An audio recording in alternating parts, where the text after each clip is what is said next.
Hello, hello, j'espère que tu vas bien, que tu te portes bien. Je te retrouve pour ce nouvel épisode de ton podcast favori. Je m'appelle Laura Ballot, je suis coach en confiance en soi et en communication orale spécialisée sur l'hypersensibilité et la gestion des émotions. Tu peux retrouver toutes mes prestations sur www.voxmaster.fr. Et aujourd'hui, j'avais envie de te parler de la loi d'attraction. Cette fameuse loi qui fait que l'on attire tout ce que l'on veut. Alors cette loi d'attraction, elle a fait couler beaucoup d'encre. C'est maintenant un principe qui est très connu dans le développement personnel. Et moi, j'avais envie de te partager mon vécu et ma vision par rapport à cette loi d'attraction. Alors la première chose, je pense à savoir, c'est que la loi d'attraction, de manière très simple, c'est une loi. Une loi, en physique, ça va être un principe nécessaire, c'est-à-dire un principe qui va être valable en tout temps, en tout lieu et pour absolument tout le monde. C'est vraiment quelque chose d'universel. C'est un petit peu comme la loi de la gravitation, elle est valable en tout temps, en tout lieu et pour absolument tout le monde. Et la loi d'attraction, c'est exactement la même chose, c'est une loi universelle. Un principe clé de la loi d'attraction, c'est vraiment le libre arbitre. C'est cette idée que je crée ma réalité et on va voir exactement ce que ça veut dire. Le libre arbitre, ça veut dire que j'ai la possibilité de faire ce que je veux, d'être qui je veux, aussi bien quelqu'un de bien que quelqu'un de pas bien, que à certains moments d'être chiant, qu'à certains moments d'autres de voilà. Il n'y a pas de principe de moralité dans la loi d'attraction. C'est un petit peu comme si j'expérimentais, je suis un peu comme dans un jeu en quelque sorte. Mais à partir de ça, à partir de mes actions, je vais avoir des conséquences, je vais récolter aussi des choses différentes. Donc la deuxième chose, comme on l'a dit, c'est je crée ma réalité. C'est-à-dire que j'attire ce que je vibre. Très souvent, ce principe-là, il est réduit au sens de je pense positif, donc j'attire du positif. C'est souvent comme ça qu'on l'entend. C'est je vais visualiser ce dont j'ai envie, je vais visualiser ce que j'ai envie d'avoir, et du coup, forcément, ça va l'attirer. Alors, ce qui fait que moi, pendant plus d'1 an, tous les matins, je faisais mes affirmations positives, je visualisais mes rêves, etc. Ce qui marchait dans une certaine mesure parce que je m'en rapprochais quand même. Mais j'avais toujours des choses négatives qui arrivaient, j'avais toujours des situations qui n'étaient pas forcément positives pour moi et qui justement m'éloignaient aussi de ce que je demandais à l'univers et du coup je ne comprenais pas. Ça a été une grosse incompréhension jusqu'à me rendre compte que notre psychisme est composé certes de 20% de conscient, mais aussi de 80% d'inconscient. Et bien souvent, ce qui va être aux commandes, c'est pas la dimension consciente, ou très peu en tout cas, mais ça va être la dimension inconsciente.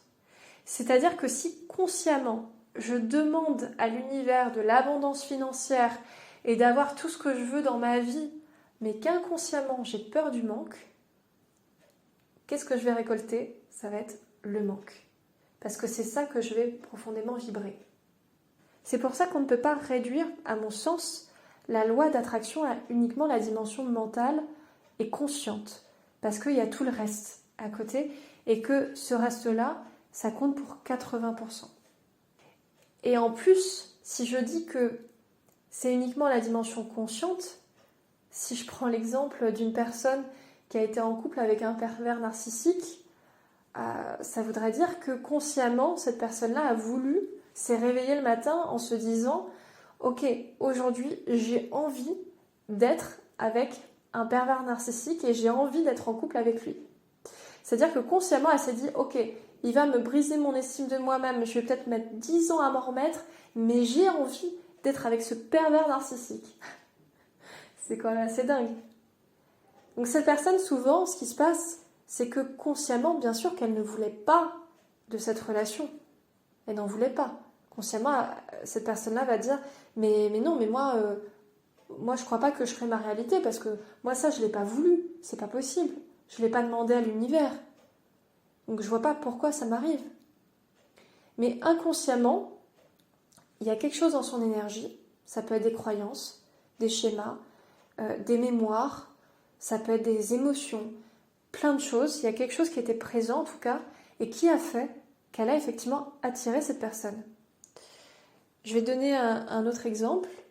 Au fur et à mesure de mon développement personnel, donc pour moi, tu vois, j'ai quitté mon travail, j'étais hyper haute en énergie, je faisais mes choix et tout, hyper positive et tout. Enfin voilà. Et je me suis aperçue que j'avais toujours présent, au niveau énergétique, cette dimension de victime, qui était très présente aussi quand je travaillais en entreprise, mais pour le coup, là, j'en avais totalement conscience.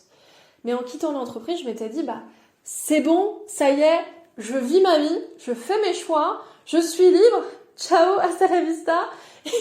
Et aujourd'hui, je crée mon business et ça va être juste génial. Et malheureusement, je m'apercevais que c'était un schéma qui était toujours là. Et je comprenais pas pourquoi. Et souvent, les stratégies d'échec, c'est souvent ça aussi, c'est qu'on va mettre en place des stratégies qui vont nous amener à échouer et juste, on comprend pas pourquoi. Tout simplement parce que c'est des mécanismes qui sont inconscients. Et ce qui fait que quand on s'en rend compte, on se dit ah oui, c'est pour ça qu'effectivement j'attirais ça. C'est effectivement pour ça que ça explique beaucoup de choses en fait. Donc à partir de ça, j'imagine que vous allez me dire mais ok, si la plupart des trucs que je vis, c'est de l'ordre de l'inconscient, c'est lui qui est aux commandes, comment je fais finalement pour en avoir conscience et comment je fais pour transformer ces schémas-là? Et c'est une excellente question, tout à fait. Moi, je vais vous donner exactement 3 conseils qui vont vous aider justement là-dedans. La première chose, ça va être de donner. Alors vous allez me dire, je donne déjà beaucoup, je donne aux autres, etc. Je donne de l'amour, je donne de la lumière. Et quand on est dans le développement personnel, on adore justement donner.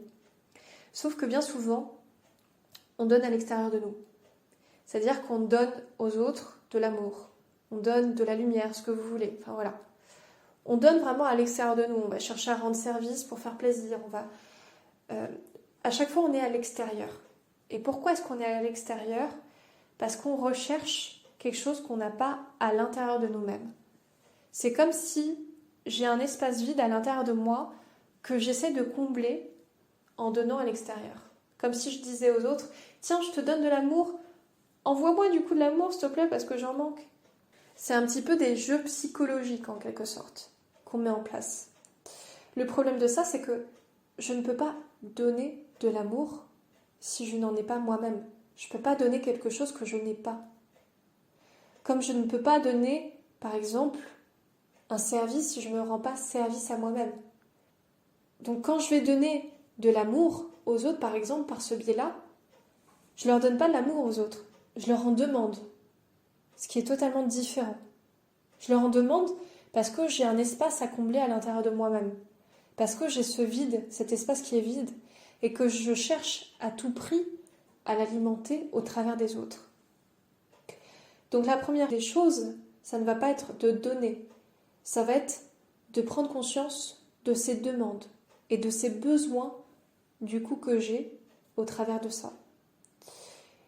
Une fois que je prends conscience de ça, ça va me permettre justement de nourrir ces espaces, de les nourrir en amour, même plus que de les nourrir, de prendre conscience que l'amour est même intrinsèque à moi, à ce que je suis, et que ça fait partie même de mon essence. Donc c'est de faire tomber l'illusion, cette illusion qui entretient ces schémas-là, de dire je donne de l'amour, je suis un peu dans une espèce d'ego spirituel, c'est un petit peu ça, je donne de l'amour, mais au final, pourquoi est-ce que je donne de l'amour? Pour combler un manque que j'ai en moi.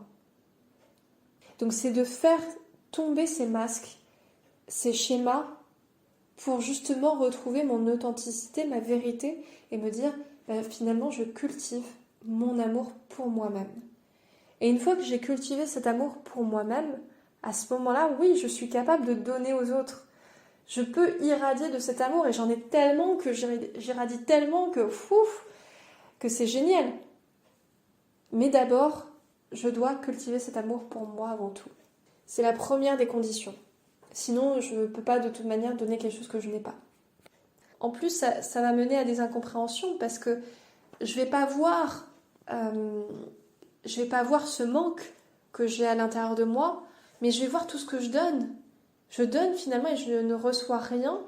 Et même l'univers me renvoie cette idée de manque, sans que je comprenne pourquoi. Donc c'est vraiment d'aller observer ce qui se passe aussi à l'intérieur de moi et toutes ces parts que je rejette, en quelque sorte. Le fait de me dire, oui, je suis pas comme ça, ou je suis pas comme ci. Toutes ces parts de moi que je rejette et que je vais justement aller reconnaître pour m'accepter. Et je te renvoie à mes précédents podcasts également où on traite beaucoup de l'amour de soi, de l'acceptation de soi, où ça va te donner vraiment des pistes par rapport à ça. La deuxième des choses, c'est de poser pour moi l'intention. Poser l'intention, ça veut dire simplement apprendre effectivement à faire des demandes, comme on l'a dit, à soi-même et aussi à l'univers. Apprendre à demander, à poser cette intention, tiens, est-ce que ça serait possible pour moi de se libérer de ce schéma-là? Est-ce que ça serait possible pour moi de libérer cette émotion? Simplement poser des questions ou d'accéder à telle mémoire, etc. Et souvent, l'univers me répond. Et ce qui est incroyable, c'est que ça peut être au travers de signes, au travers même de conversations que je vais percevoir dans le bus ou dans la rue, etc. Ou même des fois, un petit signe que je vais apercevoir, une plume qui va tomber, des heures miroirs, tout ça. Donc l'idée, c'est vraiment de poser cette intention, même juste avant de dormir, de ce que l'on souhaite vraiment, peut-être de choses dont on a envie aussi de se libérer. Et en général, l'univers nous fait un plaisir de nous répondre. La troisième des choses pour moi, ça va être de cultiver notre fréquence, notre énergie. Parce que si j'attire ce qui est sur la même fréquence que moi, plus je vais monter en fréquence, plus je vais avoir des choses qui vont être sur une fréquence plus élevée, on va dire, qui vont venir à moi, et plus je vais attirer l'abondance, des choses qui vont être positives pour moi, etc. Plus je vais attirer des choses vraiment hautes en énergie. Comment est-ce que je fais pour cultiver justement cette énergie? À ce moment-là, ça va être des choses très simples. Méditer, aller marcher dans la nature. Ça va être soigner mon sommeil, mon alimentation, mon hygiène de vie. Réussir à libérer mes émotions. Accepter aussi ces parts de moi. Travailler sur moi.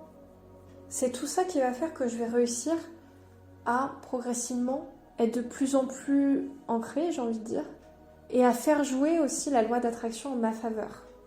C'est en augmentant mon énergie, en m'élevant, mais en m'ancrant également, parce que plus je vais haut, plus j'ai besoin de m'ancrer aussi au sol. Il y a toujours cette double dimension qui forme un équilibre, et c'est vraiment cette double dimension qui va faire que je vais être alignée avec moi-même. Et quand je suis alignée avec moi-même, à ce moment-là, l'intérieur et l'extérieur se mettent en cohérence. Et finalement, ce qui va se refléter dans ma réalité, ça va être simplement ce qui est à l'intérieur de moi, c'est-à-dire de l'acceptation, de l'amour. Et même s'il m'arrive des choses, on va dire, qui sont plus désagréables, je vais aller observer à l'intérieur de moi qu'est-ce que ça vient agiter, avec amour, toujours avec bienveillance. Et ça va me permettre aussi de travailler sur moi. Et je vais même accueillir ces choses désagréables, entre guillemets, comme des vraies opportunités, comme des chances qui se présentent pour moi, de me révéler ces espaces que j'ai rejetés, de me révéler ces espaces de vide, de manque. Donc voilà, c'était vraiment quelque chose que j'avais à cœur de vous partager parce que je pense que c'est super important et j'espère en tout cas que ça vous aura plu et que ça a éclairci certaines choses également. Donc je vous dis en tout cas à très bientôt pour un nouvel épisode de votre podcast préféré. Je vous dis à très vite. Au revoir.